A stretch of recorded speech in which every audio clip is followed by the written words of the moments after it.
I want people to be afraid of how much they love me. Matt Skraby wraps up a full day of live and local sports talk. And that is the whole problem with aliens. You just can't trust them. Occasionally you meet a nice one, but usually they turn out to be some kind of big lizard. The Skraby Show starts now on 97.3 The Fan. Hello and welcome into the Skraby Show. I'm back from the dead. I would really like, if I could embody any GIF or GIF, I want to, satisfy each person on that GIF or GIF. I would love to be the Undertaker who kind of just pops out of the coffin and just, is ready to go. He comes back from the dead. That's how I feel right now. Thank you to everybody for joining me here. You can watch on YouTube. Just go and search 97.3 The Fan, or you can go to Facebook. You can go to Twitch and X as well at 97.3 The Fan SD. But I, watch my nieces. Everybody knows that they were sick and all that stuff. But I felt really terrible on Thursday leaving work. I got to say, I was like, man, what is happening? I'm tired. I just do not feel great. So I went home, I went to bed, and I woke up and I was still super tired. And I then realized that I got what my little nieces gave me, or at least I got something from my travels up to the Bay Area to watch them, because I have self-diagnosed myself.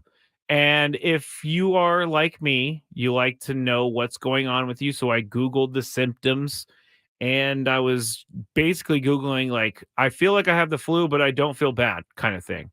And so then it led me into a norovirus or something like that. Now, I don't know that that's what I had, but it was weird.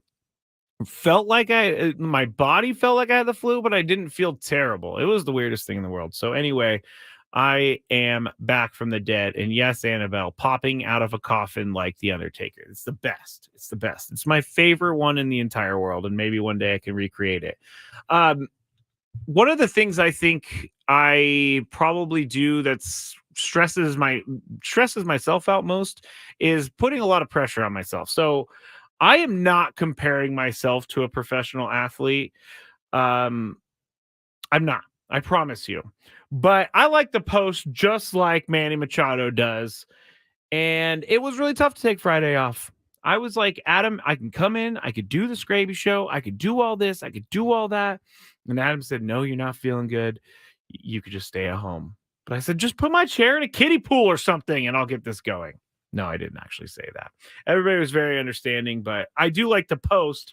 And I like to make sure that the back of my baseball card has all the games that I've played, because that's something that is important to me, is making sure that I'm at work every day. Anyway, I couldn't help it.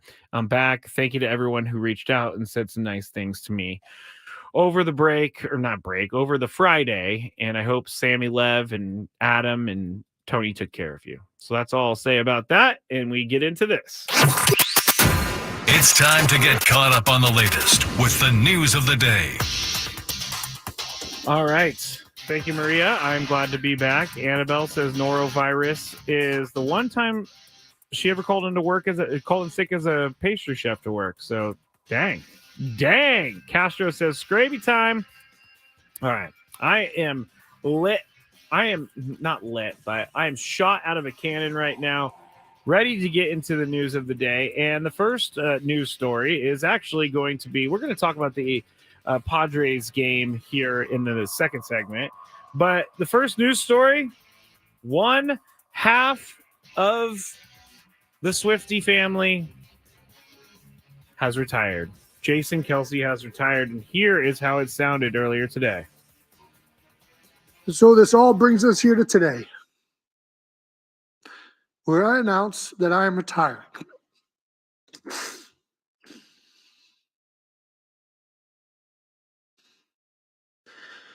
I announced I'm retiring from the NFL after 13 seasons with the Philadelphia Eagles. All right, I think everybody understands where the rest of that is going to go. But I am not making fun of a guy for crying. Definitely not, because I feel like if you have to cry, who cares? I don't really care. But the beginning of this is really funny. Where I announce that I am retiring. I'm sorry. It's so funny because it just reminds me of every single like movie where someone's I can't cry, I can't talk right now, or else I'm gonna cry. And that's basically what Travis, I keep saying Travis, Jason did every single time. Again, not making fun of her for crying. I just think it's hilarious that he has to like choke back tears this entire speech. I don't know. Make fun of me for being a weirdo for making fun of someone else cry or the way they cry. But anyway, long story short, Jason Kelce has announced his retirement, and he, I didn't realize the type of career he had, and he's done some things that no center has ever done before. And he played 13 seasons with the Eagles, and he has one Super Bowl ring. So I don't know that Jason Kelce really got a lot of, I don't know that Jason Kelce got a lot of, I guess, fanfare in the first part of his career, because I really don't remember hearing about him until maybe a couple years ago, maybe 3, 4, 5 years ago or so, as one of those guys who's one of the better players in the league. But I think he's a Hall of Famer because he did a lot while he was with the Eagles, and he was one of the best mainstay offensive linemen in the National Football League over the years. So the Eagles are losing a big, big, big player because it's not easy to replace a center. It's not easy to replace a center that's been there for 13 seasons. And it is not easy to replace the guy that is the one who runs the brotherly shove. So what are the Eagles going to do now? They're going to need to get someone like Jason Kelce to run that play. And I actually, side note, I heard an argument the other day about the brotherly shove and whether or not it's going to be banned.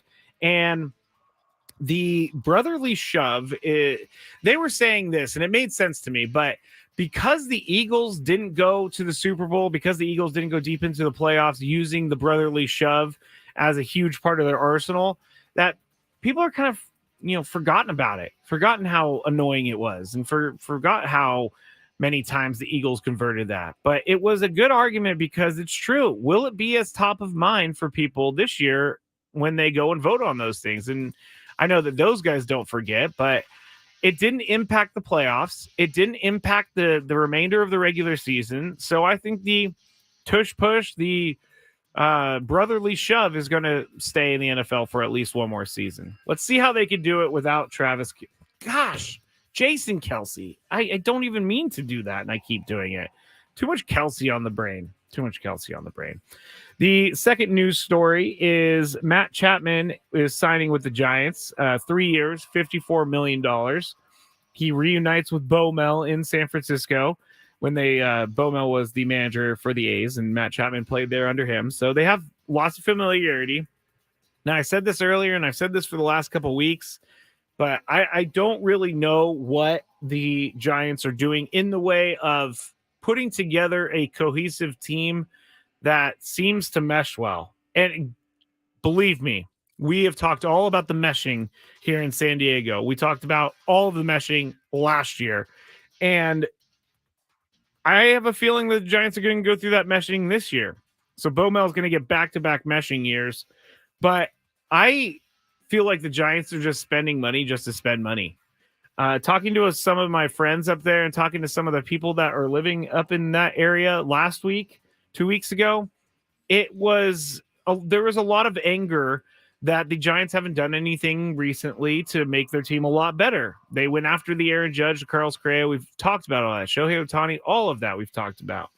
But the fans were just wanting to see some sort of big-time signing. So here in this offseason, they threw a bunch of $113 million contract at Lee, and the Padres were in on that until they found out how much he was going to cost, which was $113 million. So they brought in him. They brought in, now they've brought in Matt Chapman, and they have brought in Jorge Soler. It just seems like a random crew that they decided to pay some money for. And it really, really reminds me of last year with the Padres in the way that they spent a bunch of money on players and threw them all together and hope it worked. And so I don't know how it's going to go for the Giants this year, but I have a feeling that it's not going to go as well as they think it is because there's a lot of unproven going on here with the Giants. And not even unproven, but the whole Lee is unproven. Soler, how many home runs can he hit in that park? How can you play left field in that park? And then Chapman, he's already played in the Bay Area before, so it's not that big of a deal for him to move back to San Francisco. But how much does he have left in the tank? Is he worth the 3 years, $54 million? All of those different things went through my head when I saw the Giants are signing Matt Chapman. Now, does it make me upset a little bit because the Padres are going to have to play them a lot? Yeah, it does. But I just don't think that it's going to go as smoothly as they think it will go. All right, third and final topic is the Caitlin Clark scoring record controversy. I'm just going to actually say the Caitlin Clark scoring record. She passed Pete Maravich over the weekend. We've talked a lot about it on Gwen and Chris today, so I won't spend too much time on it. But it has actually caused a lot of unrest out there. And I saw a ton of different opinions, and they're all over the place, which truly means something is polarizing. But I don't really get why we're worried about it. I don't really get why we care about, I don't get why we care to prove that Caitlin Clark is the best scorer of all time. She can be the best scorer of all time, and Pete Maravich can be a great scorer as well. It's there's plenty of room, and I think she would even say that. I've heard her talk before, and she has great respect for basketball, and she has great respect for the history of basketball, and it's I don't quite understand why we need to fight over everything. I really don't. And I'm going to, in the daily gripe, I haven't decided on my gripe yet, but I think I may bring something up about Caitlin Clark. I'm not sure yet, so don't hold me to that. But I have another daily gripe that is very Skraby. But Caitlin Clark, she's great. She's bringing all of the eyeballs to women's basketball. She's going to be a WNBA member here very soon. First overall pick. You already heard the Indiana Fever. They have already raised their season ticket prices before she's even become a part of the team. But it's good for basketball, and it's good for college or for women's basketball, because I don't know how much we've talked so much women's basketball in the last couple of years because of Caitlin Clark and because of Angel Reese. And so those two players right there are the reason that women's basketball is more and more on the map. And again, I just don't understand why we have to fight over the record all the time. I really don't. Javier says the Giants will end up with a better record than the Padres. I'm not sure about that. I really am not sure about that. Let's not talk about the Jordan Hicks starting experiment, where they're going to try to have him throw 104 for an entire game, or at least 6 innings or something like that. It's just not going to, I don't know that any guy could do that. But I don't think that the Giants are going to have a much better record than the Padres. I would probably say the Giants and the Padres finish in the same area, plus or minus 3 games. I would say the Padres win more games than the Giants, maybe 2 or 3 more games than the Giants. But we'll have to revisit that when we get to it in October. One of those things I just hate is fast forwarding through time. I wish I already knew the answer. I wish I had that little almanac that Michael J. Fox had in Back to the Future, because then I would just know. And I would make really great predictions. And everybody would say Skraby's one of the smartest sports people in the world. And that's just not what happens. That's not reality, everybody. That's not reality. All right. Matt Skraby, the Skraby Show, 97.3 The Fan, back in action, back from the dead. We're going to talk about the Padres beating who did they play today? I know the answer to this. I know the answer. The Cubs. We're going to talk about the Padres beating the Cubs, some of the things that happened there, and we'll get into the rest as we go along on the Skraby Show on 97.3 The Fan.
Matt Skraby back with you here in the Odyssey Palace on 97.3 The Fan. Thank you for joining me tonight on the Skraby Show. If you would like to follow me on social media or reach out, you can at 90. No, that would be the station account. I am at Matt Skraby, MattsKraby as in boy Y. You can also follow us on the station account as well at 97.3 The Fan SD. We are broadcasting live right now on YouTube if you just search 97.3 The Fan, or if you go to Facebook, or if you go to Twitch, or if you go to X. We're all over the place. No excuses for as to why you couldn't find the show or any of our shows here on 97.3 The Fan. If you would like to watch the morning show, you can do that. Just go to the YouTube. You could also watch Annie and Elston. Go to the YouTube. Watch Gwen and Chris. Go to the YouTube. Watch the Skraby Show. Go to the YouTube. Brandon Soprano Show. Go to YouTube. Everybody on YouTube. I came across a news story here in the break that it has nothing to do with sports, but it's very, very hard to talk about. And I'm going to kind of be like Travis Kelce. I just did it again. Jason Kelce. I'm going to try to be not Jason Kelce and not cry, but this is the headline of the story, and then we're just going to move on. Man stung in testicles by scorpion while sleeping at Las Vegas strip resort, victim says. That sounds awful, and I am closing the browser right there. That's all you need to know about that one. Google it if you would like to find the rest of the story. Hey, Brandon, he says, on a break at my new job, just dropping in to say hello. Well, thanks for dropping in. Your new job is right in the middle of the Skraby Show, Brandon. Jeez. Just kidding. Good job. Good stuff on the new job, Brandon. All right. The Padres today, they ended up beating the Cubs, and the only run scored by the Cubs today ended up being a former Padre in Garrett Cooper, who was the one who drove in that run. But the last few days of the Padres team, you heard Tony say it earlier when he joined our show, and he was talking about, everything that was going on with the Padres and over the weekend and today. And here's one thing, even though we can complain and we can worry and we can stress about who's on the bench and who is going to be playing left field and who's a starter, all that stuff. This team is showing signs of life in spring training. And I know we talk about how spring training doesn't matter, but I am in the camp that it does matter. And I think I'm in the camp that it does matter a lot for this team. Last year, not a good year. We've heard from Jake Cronenworth. We've heard from Manny Machado saying that the vibes are totally different this year. And Tony says that the Padres are doing all the little things before they end up, playing in spring training games. So they go out and they do the little drills that they need to accomplish, things that they need to work on. And that's not necessarily an indictment on last year or the year before that.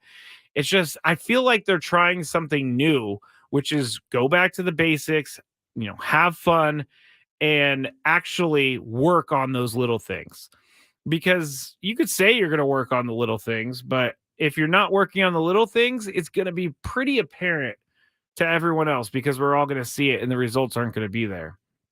And last year, a perfect confluence of events that made the Padres not very good last year. I mean, they did win over, what was it, 82 games? They won 82 games last season, expected to win in the mid-90s last season. But this year, just seeing this team, I do have a different feel for it. I really do. And so they beat the Cubs today 2-1. And, the reason that I think I'm seeing things from the team that I didn't see last year is because all of the guys are there. No one's at the World Baseball Classic. No one is, doing other things. They're in camp together trying to figure out what they're going to do this season. And today, you have Fernando Tatis Jr. going for 3 for 3. Yesterday, he hit a home run in his first hit of spring. Hassan Kim went 1 for 3 today. He's hitting 400 here in spring training. Xander Bogaerts not doing so well right now, 0 for 3, but I'm more worried about his defensive switch than his his numbers at the plate right now in spring training. Manny Machado still down. Not worried about those guys whatsoever. Jake Cronenworth down. But what I'm really loving about this season so far is that when there are opportunities to score or there are opportunities to put guys in scoring position, seems like the Padres are doing that. Now, through the first like maybe 5 games of the year, they weren't doing that. But I've seen more and more with them as of late doing the things that we all wanted to see last year and that we all were desperate to see last year. Hitting with runners in scoring position, winning 1-run games, winning games in extra innings, stuff like that. Those are just the simple things that can easily turn around 2, 3, 4 games. So last year they win a couple of those 1-run games. They're 84 and 80. Or no, 78, sorry. That would mean that they added 2 games. My math is great, I promise. And you just keep going on from there. And so with them doing these little things here in spring, big fan of what's going on right now. Big fan of what Mike Schilt has been doing so far. Big fan of what the younger guys have been doing so far. And we talked about it earlier in the show. And if this is truly what we are getting here with the Padres and the roster, then I would like to caution fans into crushing these players when they're not very good. And I'm not telling you how to fan. I've definitely been in trouble for telling people how to fan before, and I'm not telling anybody how to fan. But if you're going to want Jackson Merrill on the opening day roster, you're going to have to prepare for him to have some points of struggle this year, if not the entire year, because he needs to just work through it. Same goes for guys like Cal Mitchell. Same goes for guys like Jacob Marcy, Graham Pauley. Those guys are getting valuable time right now that they need. And so if they need to come up later in the year, they can. But right now I'm seeing all of them taking advantage of what time they're being given right now. And it's a really, really great thing to see. I have to say, I love it. I love to see that it's coming together more so than it did last year. And I know we're only a couple weeks in, and I know I don't really want to get ahead of myself, but I think there are people out there that feel the same way I do. I really do. Here is Fernando Tatis Jr. with Sammy Lev yesterday after his 2-run home run. Oh, really good. Really good. It's been some good work in spring, and it's coming off. As much as you played during the winter and as much as you played now in the last, 12 months, have you noticed a continuity and kind of a build up there in your swing as a result? Of course. There's, like you mentioned, there's a build up and there's more security. There's more strength in every single area. And at the end, there's even more confidence, which I think is more important. Some games and getting had a hit yet, right? Yeah. I mean, they were making pitches, and I was trying more to see the ball and we were emphasizing a little bit more what was my mechanics. But at the end of the day, also results are always good. But at the end of the day, it's also spring training. What do you like? Oh, there it is. At the end of the day, it's also just spring training. But this is honestly where guys like Fernando go to work on things. Like, they're not trying to make the team. They don't have to worry about any of that. They can just try and get better at the stuff that they want to get better at. But real quick, I'm going to side note. But whenever you get spring training video or audio, it's, I believe, the law to have a golf cart in reverse during that actual clip. It just seems like it always is like that. I don't know. Anyway, I'm going to repost this right now on at Matt Skraby, and you can see the full thing. It's just got a little bit more, but Sammy Levitt hanging out with Fernando along with AJ Cassavell and Jeff Sanders. But, there's one thing about Fernando this year that I'm kind of noticing, and it's, I guess, hard for me to really say because I don't know the guy, but I see a different type of maturity a different type of maturity from Fernando so far this spring training. He is more down to business, it seems like.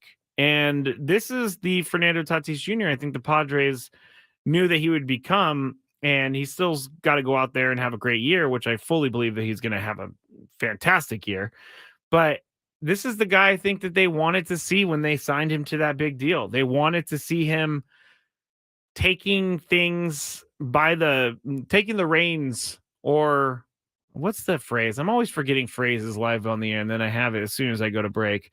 But taking the reins here and doing things for himself, being a self-starter, it seems like with Fernando. And you know what? I didn't even really realize that he hadn't had a hit in spring training until that home run yesterday, which I'm glad I didn't realize because maybe there would be a little bit of panic in me if he didn't have a hit through the first like 6, 7 games or whatever it was. But you can just tell that he's focused, and you can just tell that he knows that this year is going to have to be a great year for him. And I guess because I've spent a little bit of time around Fernando, like I'm not saying anything in the way of talk to him at length or anything, but going down to the clubhouse, getting audio, all that stuff, just kind of been around him. And he's always been a very respectful guy, but I just see this difference in him this year. And I'm looking forward to seeing how he translates that. I mean, think about it. People get older, they start changing the way that they do things. They start taking things more seriously, and everything comes together. And so that is one of the dangers, going back to what Ken Rosenthal wrote way back when. That is one of the dangers of signing a young superstar to a long-term deal, because you really don't know who that person's going to be as that deal goes on. But I think the Padres, and I think Padres fans know exactly who Fernando Tatis Jr. is, what he is all about. Mailman Rob, take the bull by the horns. Thank you, Mailman Rob. That's what I was looking for. He said this too, Fernando. I didn't hear this in this clip, but they asked him about why he likes hitting in the leadoff spot. He said, you start the game with a wild horse coming to the plate, so it's a beautiful thing. I'm okay with that. Although he didn't lead off the game today. He actually, I think he hit second and Hassan Kim hit first today. And let me just check that. Yes, he did. So big day for Fernando. He's got 912 OPS right now, 286 average. Drove in one, went 3 for 3 today. And let's go to the pitching real quick. Brito, one of the guys that came back in the trade for Juan Soto, he has looked pretty good so far in spring. He went 3 1/3 innings today. He gave up 5 hits, but he didn't walk anybody, and he didn't give up any runs, but he struck out 6. So you know that his stuff is good. Also, you got Matt Waldron, who actually took the win in the game. He went 4 innings. He gave up 3 hits, just 1 run, and he struck out 6. So Matt Waldron is making a case for that 5th rotation spot right now. And I would say that I would feel comfortable with Matt Waldron taking that spot at the moment, because things change. But what we've seen with Matt Waldron here in the spring is someone that is serious about making this team. You can't really, you don't really know what you're going to get from some of these guys. You saw him a little bit at the end of last year, and you saw the things that he could do. Like I'm looking at his game log from the end of last year. Now he went and he pitched at San Francisco, like last series of the year. I think he went 6 innings, gave up 2 runs, and that's it. And he won the game. So that was a pretty good start. 5 2/3 the previous start, 5 1/3 the previous start, 5 innings the previous start. Wow, they kept making him go longer, but 4 2/3 to start the month of September. And he was pretty good. He gave up earned runs in those games, but he struck out 9 against the Cardinals when they won 4-2. So Matt Waldron, don't call him a knuckleball pitcher. Call him a real pitcher. He's making his case for this team, and he's making this case pretty well right now, I got to say. Emma Key 23, how deep can Waldron go in games, I wonder? Well, we just kind of went over his game log a little bit, which is he's not going 7 innings, but I don't know that they gave him the opportunity to go 7 innings last year. I'm trying to really quickly get back to his game log so I can see his pitch count in those games. Where did it go? I'm not going to be able to find this right now, but I do know that as the season went along, they allowed him to go a little bit longer. So I would say McKee 23, I would say that he could do some damage, eat some innings for the bullpen. And I am going to say right now, I think he is making the best case right for the 5th starter. I'm not sure how how the Padres are going to handle this. Maybe he's a long relief guy, but I think he's making a case for why he should be on the opening day roster with the way he's been pitching. If he keeps it up like that during spring training, I don't see why he wouldn't be on the opening day roster because he's pitching really well. All right. I am Matt Skraby. This is the Skraby Show on 97.3 The Fan. We are going to get our daily gripe when we come back. We're also going to talk about some random sports. Mailman Rob says, I wish we could bring Snell back. We'll talk about him as well. All of that ahead here on 97.3 The Fan.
Final segment of the Skraby Show for Monday.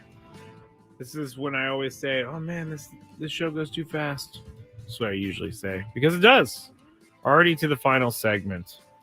Got a couple questions from the chat that we'll talk about. I guess I should have mentioned when we started the show in the news of the day that Zach Wheeler, pitcher for the Phillies, he ended up getting a big old extension from the Phillies. Like, when we're talking big, we're talking huge. That could be taken so many different ways, so don't clip that, please. Zach Wheeler agreed to a 3-year, $126 million extension with the Phillies ahead of this year. So what does that mean? He means he's making a whole lot of money. And what does it mean for, say, Blake Snell? If I'm Blake Snell, I'm thinking, man, there is money out there. Why is no one giving me money?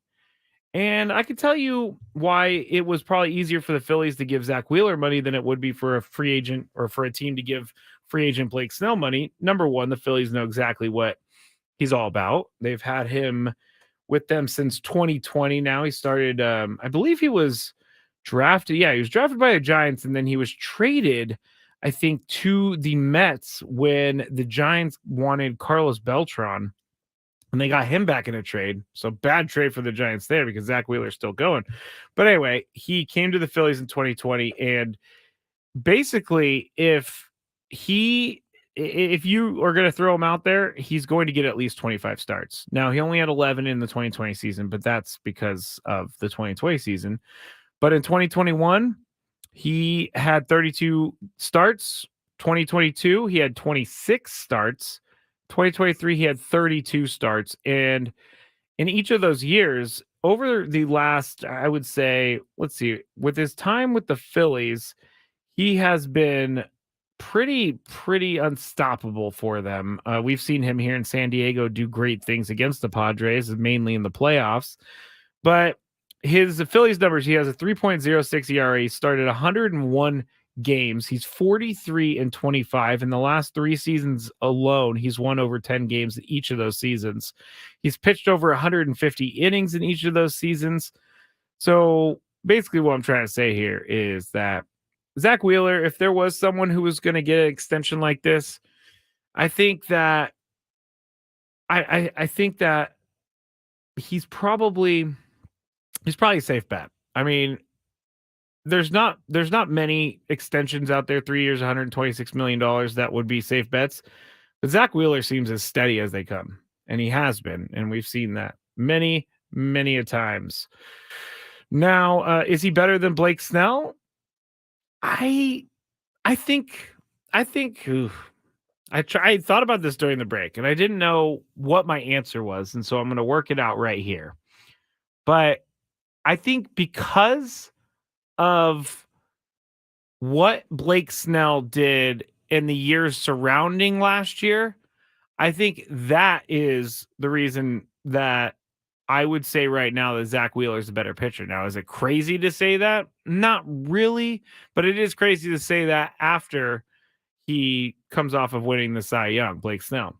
But we've seen the ups and the downs with Blake Snell. And last year there were downs early in the year, and then he figured it out, and he never ever looked back.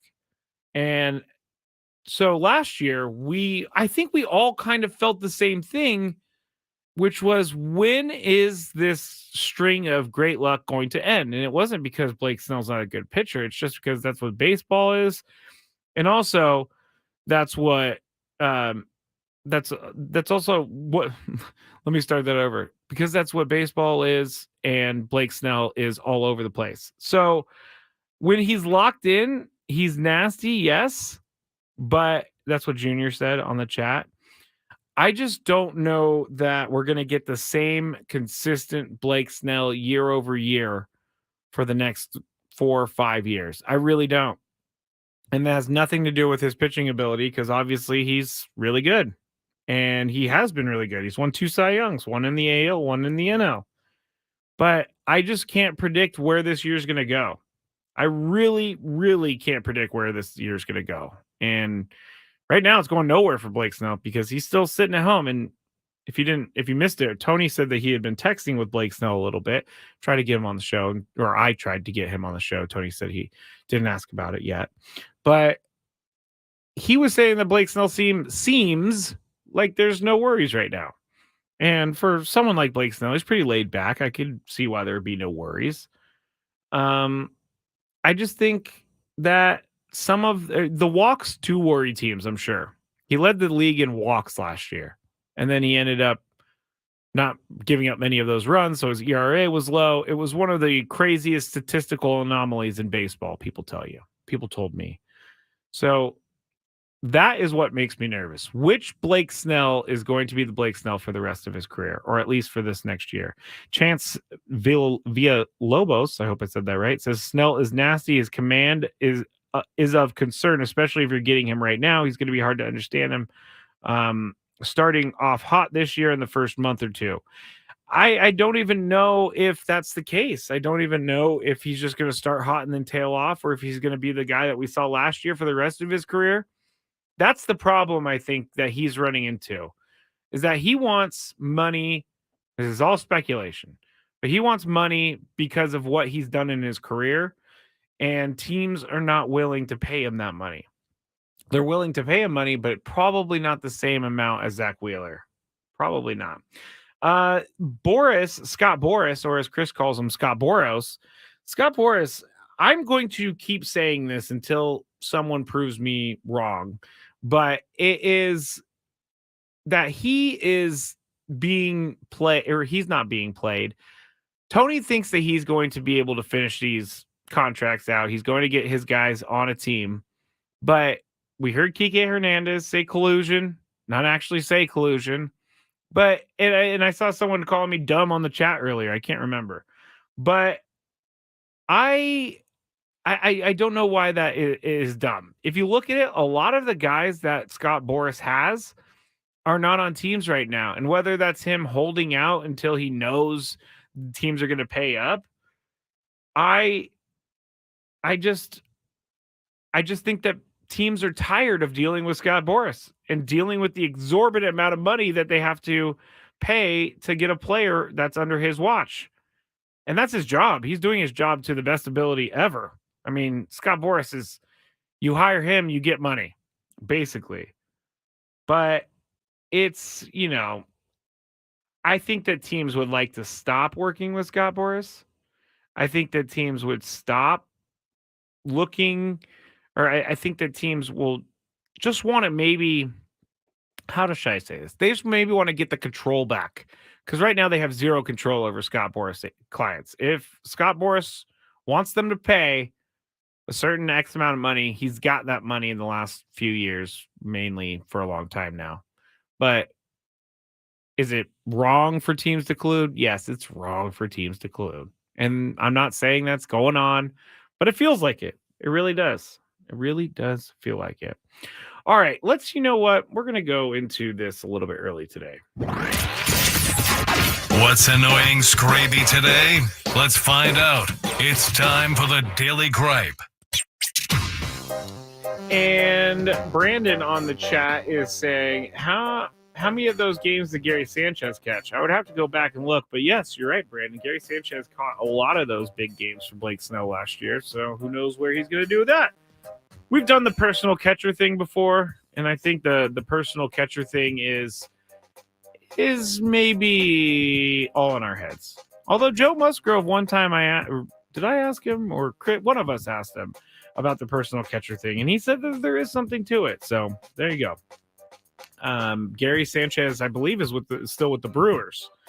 So unless Blake Snell wants to go to the Brewers, yeah. Yep. All right. Daily Gripe.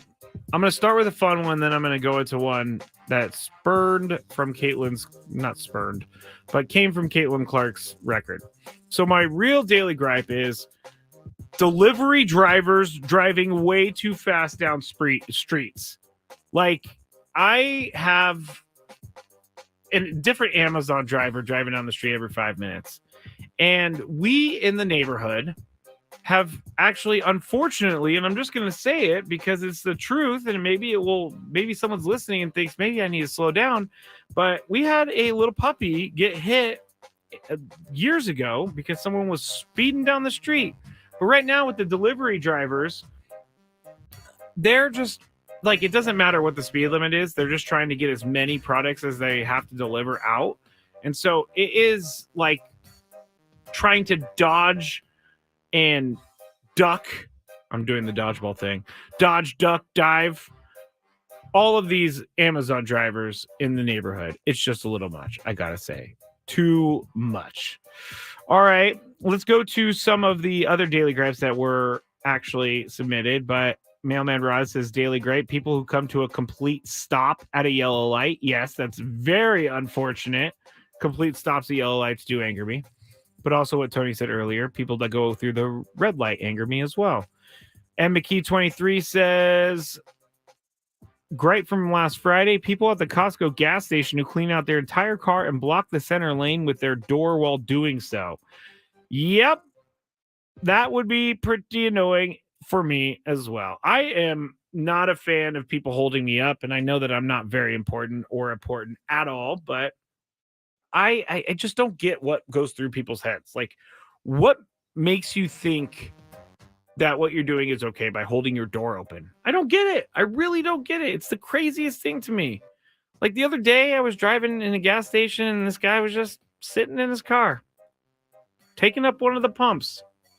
Just not a fan of that. Not a fan of that at all. People taking my time. I'm stalling because I don't really want to get into this, but I will anyway. So the Caitlin Clark thing, I've seen some posts out there of people, I want to be careful about this because I understand that there are men out there that are tough men and they can't have a woman being the highest scorer in the world or in the basketball history. That was my old man. I understand there's people out there like that, but I don't know why some people have to lump in the nice people like me, the nice men like me and Chris and Tony, who are able to see that a woman can score more than a man, or that she could be the record holder, he could be the record holder. But I don't really understand why. I don't think it's helping to lump in everybody. I don't think it's helping to just say that you are... to the scared men out there who are worried about women taking over the world, and that's me paraphrasing some of the things I've seen. Like, why? Let me start that over. I just really am trying not to get in trouble with everybody out there because this is a very sensitive subject. Basically, in summary, I don't think it helps at all for someone to call out men for being, I guess, less than favorable for Caitlin Clark and her record. But when you are saying it that all men are the ones who should be suffering because of Caitlin Clark's record, I'm not explaining this very well because I know I didn't really want to go into it. And I should have just listened to it to myself in the beginning.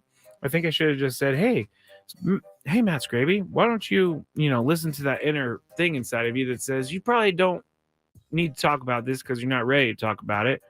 Basically, I just don't want to be lumped in with all the men that think Caitlin Clark is the worst because she broke the record. I'm a nice guy. I respect women. I don't need to be a part of the men that we're all knowing that we're talking about. Okay, I'm going to stop now. Please, everybody else just keep talking or turn off the radio or something. Don't turn off the radio. I don't know. I'm just going to go now because I've said too many things. Said too many things that don't make sense here in the last 2 or 3 minutes of the show. So that means it's my turn to go. Bennett Woods back with you tomorrow at 6 a.m. Gwen and Chris 2 p.m. Annie and Nelson 10 a.m. And then I will have another Skraby show. I'll probably listen to that inner self tomorrow night. Good night, everybody. Ben and Woods on the Fan. Coming up on Tuesday, I got a great idea. We should check in with Sammy Spring Training. And get you ready for a big Aztecs game at UNLV. Listen to Ben and Woods weekdays from 6 to 10 on